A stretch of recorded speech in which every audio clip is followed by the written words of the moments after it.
Hi everyone, my name is Briz and I am the Outreach Logistics Coordinator here at the Children's Museum Houston. And today we will be making cotton pad lilies. Let's get started. So for our calla lilies, we are going to need a glue gun, some scissors, green straws, some Q-tips, a yellow marker, glue sticks for the glue gun, and some cotton pads. These are oval, but you can also use round. So first what we're going to do is we're going to use our marker to color the cotton part of our Q-tip right at the end. Next what you're going to do is you're going to cut your Q-tip in half. That way you can use the other end for other flowers.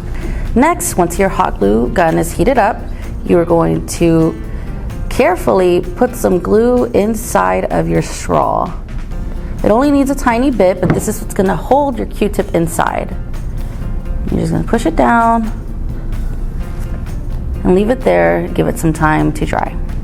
Once you feel your Q-tip is stable enough, you're going to take your oval cotton and you're going to carefully wrap in one side, like so. Put a little bit of glue there to hold it together.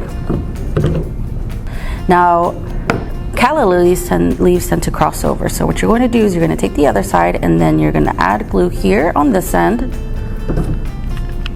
so it'll stick to this side of the cotton pad. And now you have your calla lily.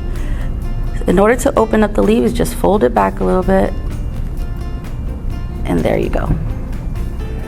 Thank you again for joining me. I hope you enjoyed our craft for today and I'll see you next time.